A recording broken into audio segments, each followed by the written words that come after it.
and welcome back, my fellow movie friends and friends of movies. I'm your host, Phil Walsh, and this is episode number 137 of this ongoing podcast, Phil at the Movies, the show that is always, you guessed it, for the love of movies. Whether you are listening to this on a podcasting app or watching it on YouTube, thank you from the bottom of my heart for tuning in each and every Friday and being a part of this philosophical cinematic journey with me. Yes, pun fully intended there. And also, if you would be so kind to rewind, as the old slogan says. But in all seriousness, if you could rate and review the podcast, give it a like, give it a subscribe on YouTube, really helps with growing the numbers and those pesky algorithms. And we're continuing to hit the marks on this show, and that's all because of you, the listeners and friends. So thank you for what you do, tuning in each and every Friday, sharing this, recommending the show. All of it helps with building up its recognition and awareness, and that, of course, is all thanks to you. And I say thank you to you. But on that note, let me begin first with just a rundown of what is going to be happening on the show today. As I teased last week, change was in the air for this particular show, and I'm a big believer in periodic renewal and sort of rejuvenation and reinvigoration of any old format. Can't keep the same ways going over and over. And as I said last week, going to be trying a new intro. There's a new logo for the show now. But in addition to the window dressing, if you will, going to be some interesting new formats. I think interesting new additions to the show. So actually, beginning today, this is going to be the first of what will be a monthly mailbag portion. I've been sort of taking questions on social media, even a few emails, and I have put together all your movie-related questions that you have asked me, and I will respond to them. So first, I want to say thank you to everyone who sent in some questions, but in addition, this is going to be a monthly a portion of the show. So I'll be sending out tweets and messages and whatnot, and I'll be making references on the show. So if you have a movie-related question and you want to hear me opine about it, this is your opportunity. Going to do that once a month. In addition to the regular movie review or discussion portion of the show, could also save for the end a special comment section, which could be me just sort of firing off about a movie-related story in the news, or just something that is, grinding my gears, as the old expression goes. A chance for me to give a movie-related rant. So again, that will be a weekly portion. It could just be as simple as me commentating or commenting on a news article vis-a-vis a upcoming movie or production note, what have you. But that's also going to be a new addition to the show. And in addition, last but certainly not least, there will be periodic live shows. And that is where I'm going to really be leaning into the YouTube portion because, again, not going to do it all the time, but figured, maybe once a month or once every other month, have a live show, chance for us to gather and just talk movies. Maybe, could be on a major event like the upcoming release of Gladiator 2 and Wicked, which is already spawning memories of Barbenheimer from 2023. Wickinator. I mean, I'll let other people come up with a catchy slogan. But again, two films coming out later this month, almost right on top of each other, and going to be, certainly an interesting double feature, perhaps, because these are not two films that would necessarily mix well together. But again, maybe in the same vein as Barbie and Oppenheimer from last year. Who knows? To be determined. But again, that's going to be the type of setting for a live show. Just again, a chance, for 45 minutes, an hour to sort of have a back and forth with you, the listeners, you, the friends, in real time. So that will be another addition to the show to look forward to. And I, of course, will send out notifications and reminders and let you know when the first live show is happening. But again, that's just some changes going on here with it. And of course, it's always for the love of movies. Now today, for the main event, I want to talk to you about perhaps, I feel like I say this a lot, and you'll probably think, okay, you're leaning into hyperbole, Phil. And I'm guilty. I'm guilty of sometimes, overreading the moment, but I don't think so on this particular film. The movie is The Substance, and it stars Demi Moore, and I am not understating it when I say this to you.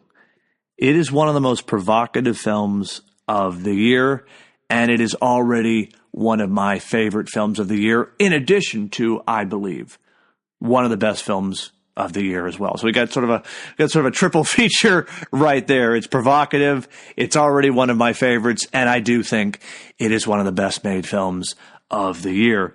As I said, it stars Demi Moore as Elizabeth Sparkle, and she is an aerobics show host. She has a lot of recognition and star power, but her life is turned upside down when she is fired from the show on account of her advancing age. And Dennis Quaid plays Harvey, this sort of slick, almost cartoonish, 80s-centric villain who is the network head and is responsible for Elizabeth's firing. And, of course, this changes her life. Everything is turned upside down, and she sort of sinks into despair and despondency. But she then discovers, through an advertisement, a mysterious, rejuvenative cure, perhaps, the substance, as it is called, which promises to transform her into an enhanced version of herself. Now, this is not a comedy, though there are satirical elements in it. This is a full-on horror film, and it's not just a sort of a psychological horror or sort of a slasher horror. This is a body horror film. So if you're a fan of David Cronenberg, think of films like The Fly, for example, this movie is going to be right up your alley. And the result here in this film, not only does it have one of Demi Moore's best performances to date, it's an all-engrossing, transformative film, and she just leaves you speechless from start to finish. But the film results in this grotesque and beautifully disarming horror film that, I mean, like I said, by the end of it, you are going to be left, your mouth agape, speechless, absolutely speechless by the end of the film. And it's not only the sort of the shock and awe of what happens and the horrifying images and the grotesque and stomach-churning moments that happen. Those are there.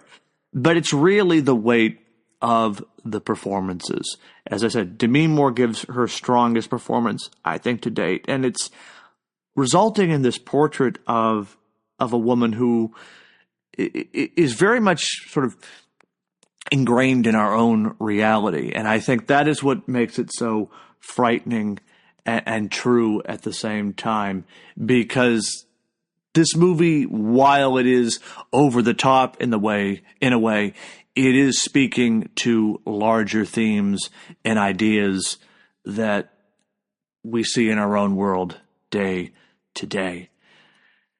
The film itself, it is a commentary on the double standards facing women in all industries, but particularly in the area of TV and film, where aging is very much front and center.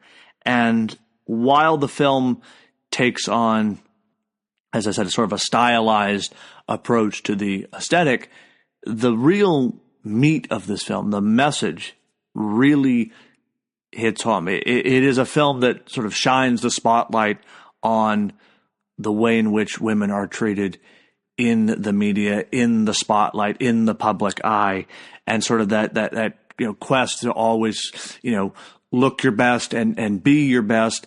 And even when that's not good enough, there's always sort of this desire to find, the next best thing, the next it girl, if you will. And that's very much at the center and heart of this film. Putting all that together, the boldness and the introspection of it just leaves you shocked and both saddened at the same time. It's a movie that works on many different levels, and I find that to be eminently fascinating. In addition, of course, to Demi Moore, who is phenomenal, the film also stars Megan Qualley, who plays the character Sue. Now, Sue is a creation, if you will, or the result of Elizabeth taking the substance. And this creation that is Sue is a nightmarish concoction that ultimately is produced as a younger, more appealing version of Elizabeth, who, ironically enough, ends up becoming the next it girl, if you will, the next aerobics star and host, the same position that Elizabeth was fired from at the beginning of the film. And it creates this internal battle between selves. The movie makes it very clear, because sometimes Elizabeth is sort of lashing out in jealousy of this creation, if you will, but the unseen but heard voice, the man in black, if you will, who is perhaps running this laboratory responsible for the substance, says, "You're not two separate people. You're one and the same. Elizabeth is Sue, and Sue is Elizabeth." And it results in this almost Dr. Jekyll and Mr. Hyde meets the Fly. And I think that's a perfect way to summarize this film. You have this sort of inner conflict with this woman. At the same time, you have all the trappings and aesthetics of a body horror film that is just sort of stomach churning and sort of arresting at the same time, that you can't help but keep your eyes locked on the screen. It just grabs your attention from the very first frame and does not let you go for a minute. And if you try to look away, you'll be pulled right back to the screen, because something eye-popping happens in the next breath or frame. It's stomach churning, and ultimately the ending of Elizabeth/Sue using this substance results in horror beyond imagination. It's this hellish blob of a special effect that will leave your mouth on the fricking floor. Again, even though I have seen many body horror films, sidebar, I'm not really a big fan of them. This one does it so well, and it's effective. And I think in part it's because the performances match the material. It matches the grandiose effects. So it's not just an effects-heavy movie. There's actually performances and story that are worthy of all of these wild and stomach-churning and eyeball-popping moments that happen on the screen. The substance, of course, leaves leaves much to the imagination in terms of what exactly is this fountain of eternal youth that Elizabeth is taking. And there's a few commercials sort of scattered throughout the film. There's a small prologue at the very beginning, and by prologue, it's really like 30 seconds, 90 seconds, sort of establishing what the substance does, which is produce a different but sort of same version of the original person. It's just sort of like a new and improved model, if you will. And that's all we need to know. We don't need a lot of exposition. We know what this this substance is doing. We know what its purpose is, and then we're just along for the ride that Elizabeth and Sue both end up taking together. And again, as I said, putting aside all of the effects and the gross out moments, the film really is a story about this character fighting back against aging, against sort of the natural ticking clock of life, and fighting sexism, her determination to stay relevant in the public eye. And in many ways, those horrors that happen, the sort of the showdown where she is fired from her job, a lot of that is frankly more gripping than just sort of the over-the-top effects that happen. Those are, again, almost window dressing. It's really more about this struggle that is happening for this woman who is fighting tooth and nail and using an option to try and reclaim her youth and vitality. And I mean, just Demi Moore is fantastic. She brings such pathos and terror to this character, and creates this person in Elizabeth who only wishes to be seen and stay relevant no matter the cost. And pairing her opposite Margaret Qualley, who is another phenomenal talent in her own right. It's a match made in heaven. It's an absolute match made in heaven. And again, I mean, when you're going up against Demi Moore, a credible and accomplished actress, you got to know, you got to be ready to go, so to speak. And Margaret Qualley, she just nails it every single time. And again, it's wonderful to sort of watch her go through her own transformation and battle with determination to stay relevant and sort of the flaws of this substance that she's using. It's just such an amazing film. It is one of those situations where there was a lot of hype that I heard surrounding the film. I thought, well, we'll see. Maybe it won't live up to the word of mouth. It exceeds everything. So if you have heard about the film, if you haven't seen it, I tell you to run, not walk, to your local theater, because it is still playing. You can get it on, I believe, a streaming platform or two. But this movie, it needs to be seen with an audience, I think, to really appreciate some of the spectacular moments, shall we say, that happen much and often throughout the film. But I loved it. I can't wait to watch it again.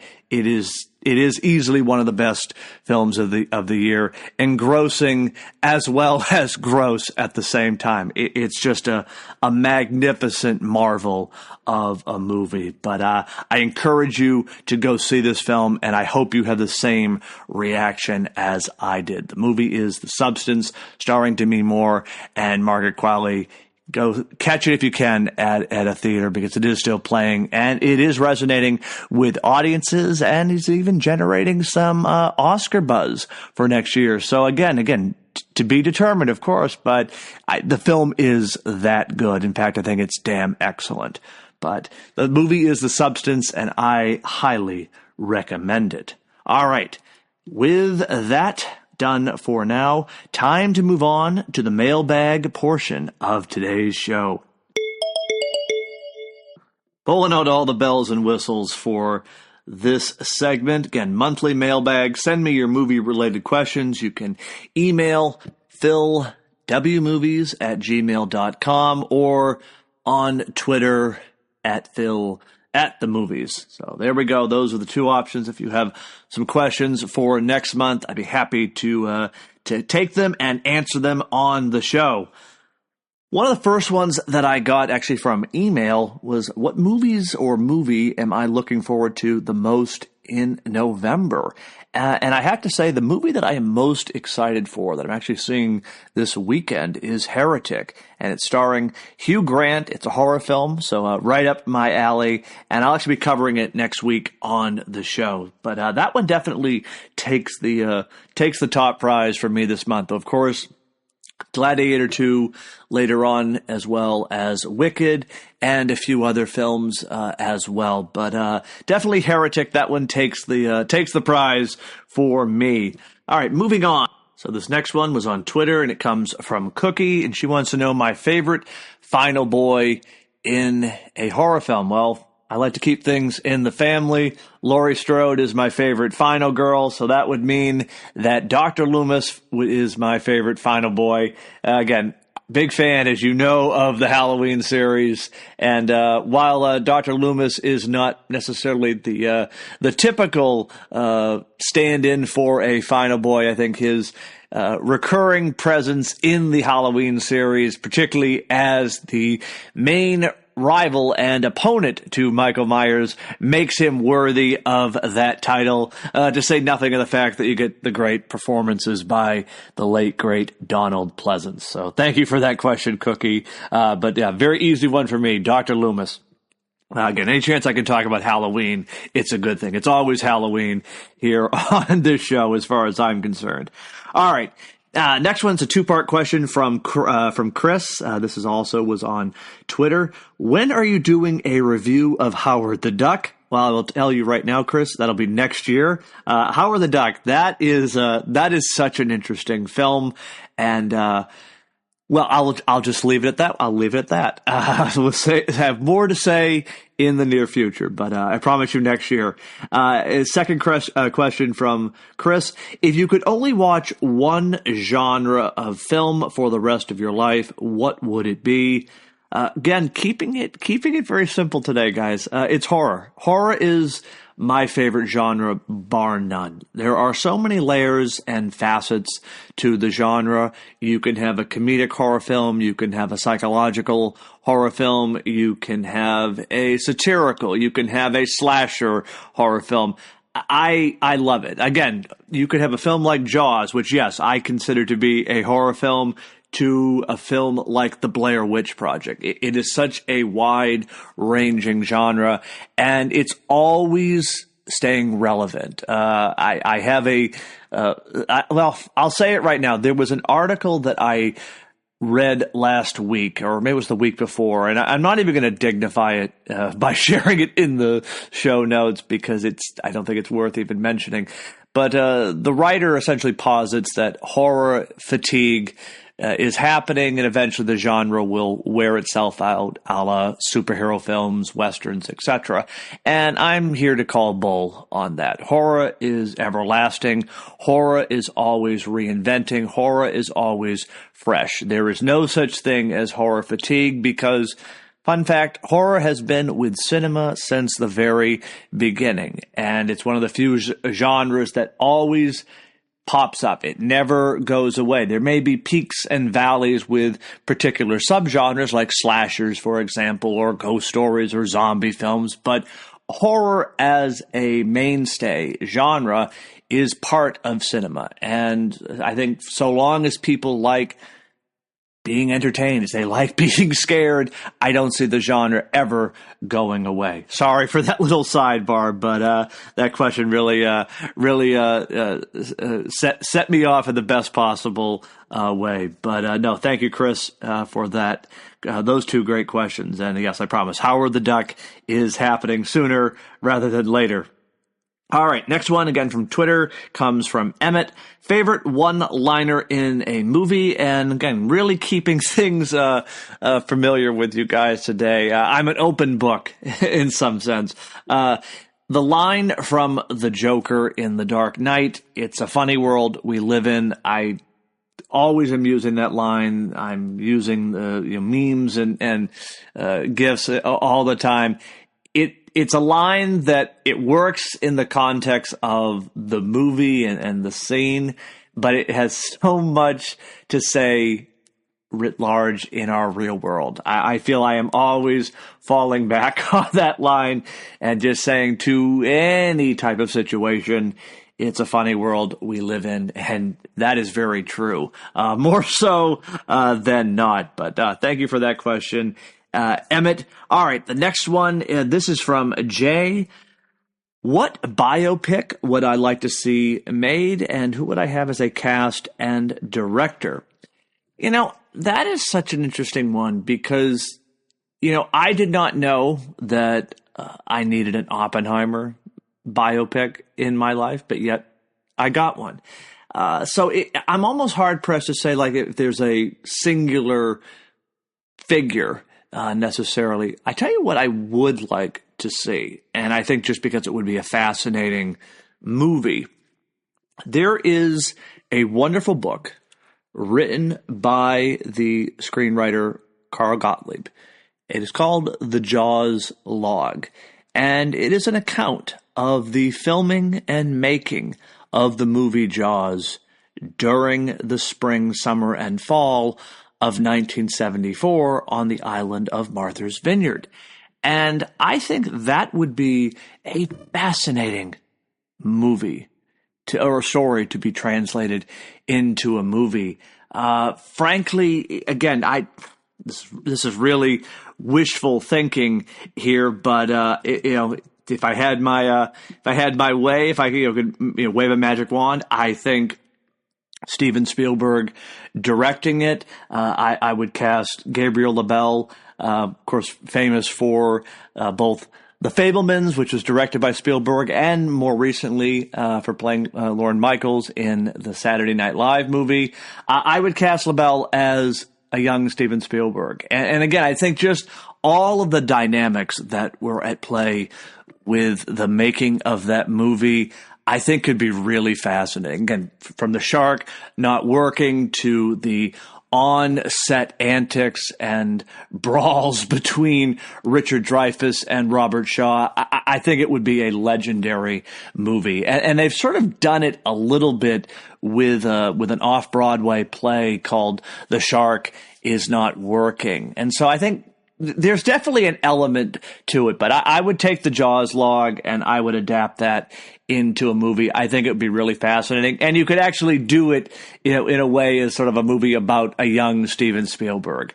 So that would be my pick if I could do any sort of biopic, if you will, even though it's not necessarily a biopic in the tradition of the word. But I think a movie about the making of Jaws, that could be some legendary stuff. So thank you for that question, Jay. And the next one, this is a big one. This comes from Anthony, who's also on Twitter, and this one I really like. It's a little bit long, but I want to read it all just for the context. Do you think we, collective we, cinephiles on social media, let our own biases get in the way when it comes to predicting box office? Example, everybody was hyping The Fall Guy online, and it barely made a dent with the general audience. Another example, Barbie.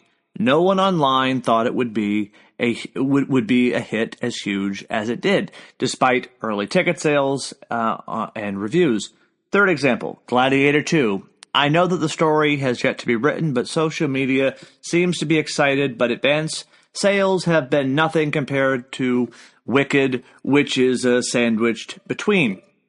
I feel like, similar to politics, the collective we tend to find ourselves in bubbles on social media when it comes to films as well, and the disconnect between our prediction, which often seems to be based on personal preference, and reality, what will hit with the general audience, is widening even further as time passes.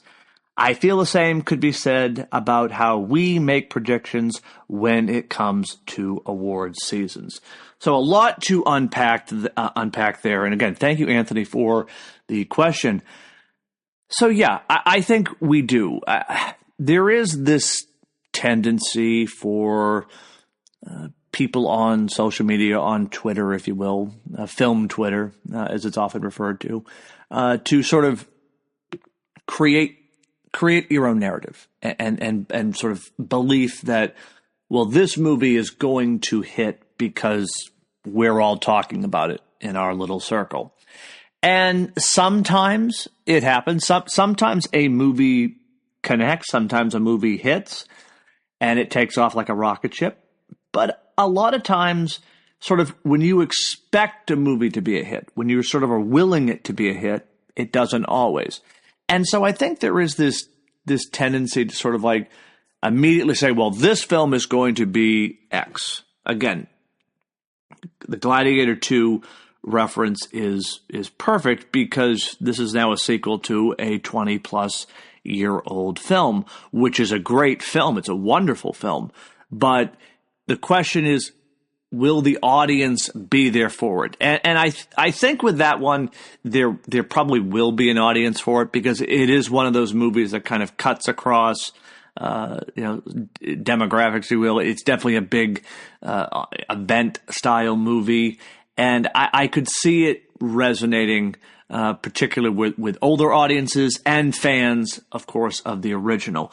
But again, all of that said, the point is well taken. A film like The Fall Guy, which I thoroughly enjoyed, but was definitely a product of online hype and interest that ultimately general audiences, when it came time to go see it in theaters, never bothered to show up. And I think sometimes it really is about us sort of in movie circles who sort of live and breathe the stuff to sort of step back and sort of look at the bigger picture. I promised I wasn't going to go down this the tangent again, but Joker 2 is another example of a film that prior to its release had a massive sort of interest and attention made online, but when you would talk to the average person, sort of outside of the film circles, they either knew and didn't care, or were like, "Oh, I had no idea they were making them." So there is this, I think, disconnect between sort of what sort of movie circles think and sort of how general audiences perceive it. Again, a film like Terrifier 3, which I'm going to be talking about in a couple more weeks in time for Christmas. A film like that definitely has a strong presence, a following, if you will. But I mean, that is not a film that you would think just sort of on the surface, audiences aren't going to show up for a splatterfest horror film, but yet they did. And it's now the highest grossing unrated film ever. So again, you just don't know. And I think sometimes when we make predictions, more often than not, those predictions end up being turned upside down. I'm of the mindset, don't make predictions. Don't wade into the speculation about, well, this movie, it's going to do $150 million in its opening weekend and it'll cross, near $1 billion. That's all nonsense. Same thing with speculating about award season buzz, which again, I'll admit I'm guilty of that from time to time. I think ultimately you have to let these movies, any movie, play. You just take it for what it's worth. Don't try to put expectations on it beforehand, because not all the time, but a lot of the time, you will be let down. When you sort of build something up to the greatest thing since sliced bread, it ultimately falls down and cracks like an egg. So I'm of the belief that sometimes less social media is better, because you can get into a groupthink mentality, and what sort of an online bubble thinks about a movie may not be the same way a general audience thinks. And ultimately, that's what it is all about. I know sometimes people get upset with that thinking, but with any film, whether it's a superhero film or a comedy or a drama or what have you, you have to think of the largest audience. You can't just be making something for a niche film group. You have to be thinking about the average person. And I think more often than not, sort of if you're in a bubble, you think, well, everybody's going to think this certain way and love this movie and it will be wonderful and we'll all celebrate it. And again, sometimes it happens. Sometimes those things work out. Again, like Barbie, for example, but not all the time. Not all the time.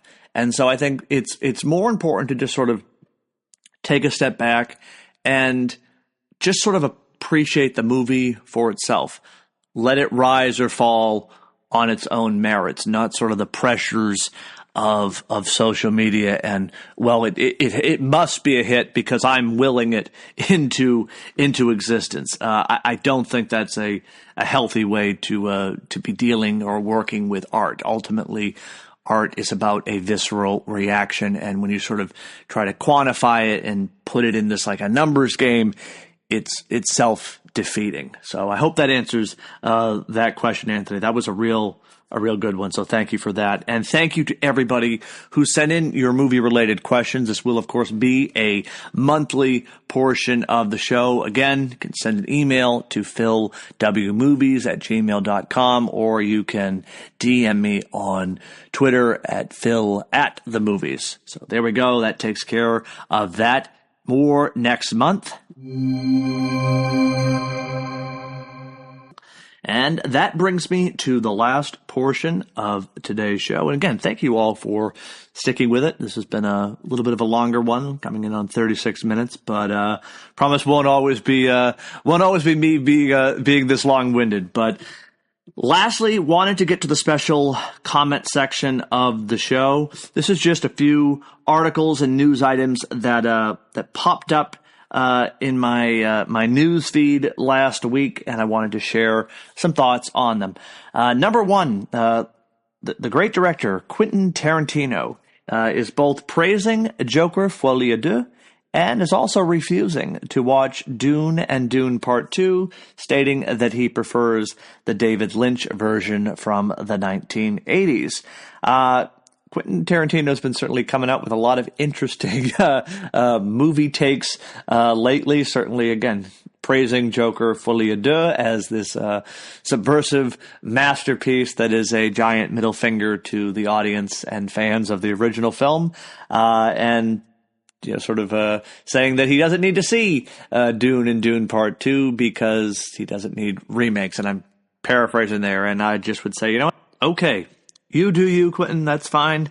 And we'll carry on and have a good day. The next one, this was an interview that Jamie Lee Curtis was giving that came out actually on last Halloween, last Thursday. And when asked about whether or not she would return to the Halloween franchise, this, of course, after Halloween Ends, which was supposed to be the final send-off of Laurie Strode, and of course, we know Michael will inevitably return to Stock Haddonfield once again. But Jamie Lee Curtis, that's supposed to be her last go around, her last stab at the pumpkin, so to speak. And interestingly enough, she was interviewed for Entertainment Weekly. And when asked the question of whether or not Laurie Strode would ever make a return, she said, "Never say never." And again, I'm paraphrasing here, but Jamie Lee Curtis maybe not, leaving the door open to possibly returning to the Halloween franchise. And I mean, look, I'm never going to say no to Jamie Lee Curtis coming back to the Halloween franchise. She certainly earned that right, and again, her performance and her character is legendary. That all being said, I do think for the sake of the series going forward, we have to move on beyond the Laurie Strode character. I think in order for the series to remain relevant and fresh, we can't be going down the rabbit hole of another Michael Laurie confrontation. And I say that whether it was Curtis returning or a recast. I think Laurie and Michael's storyline is done for the time being, if not forever. And it's time to carve a new pumpkin, so shall we say. So again, I think for the sake of renewal and rejuvenation, Halloween needs to find a new path forward. But again, very interesting to read that last Halloween. That was sort of a little surprise in my news feed on All Hallows Eve. But again, if I've learned anything when it comes to movies and franchises, never say never. Anything is possible. I mean, that, of course, goes all the way back to Sean Connery in many ways with his infamous or famous return to the Bond character after swearing it off for a number of years. So, again, anything is possible. And if I've learned anything lately, expect the unexpected. So those were just two items that I wanted to comment on. To reiterate, this will be the ending segment for the show each and every week. Just my thoughts or feelings on some particular movie-related news items that cross my eye, and I feel the urge or the passion to say a few extra words or possibly rant on any given movie-related subject.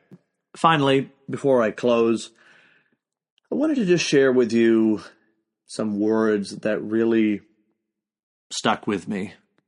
And especially this week, I think it bears repeating because it is a universal message. And when you hear the words, I think you may sort of be taken a sort of aback as I am, because it does seem so obvious. But in this world in which we live, it's often easy to forget. And this was a wonderful reminder on this particular week, especially as we come out of the election season here in the United States. But I do think it is a universal message, and it bears repeating, and I wanted to share it with you today. In a world where you can be anything, be kind. It's really that simple, folks. It's really that simple. We're taught this as kids. We try to practice it as adults. We sometimes fall short. We forget. But kindness, it does go a long way. It goes a long way. In a world where you can be anything, be kind. It costs absolutely nothing, and it is so worthwhile. On that note, thank you for tuning in this week. I'll be back next week, and we'll do this all over again for the love of movies.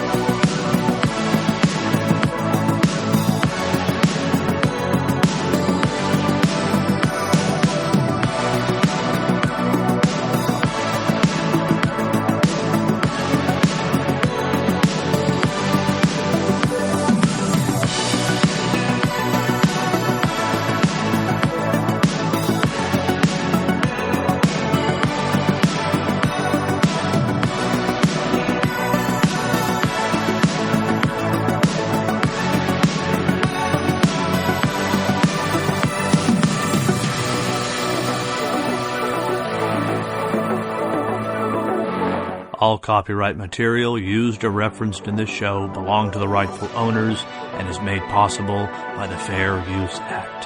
Thank you for listening to Phil at the Movies.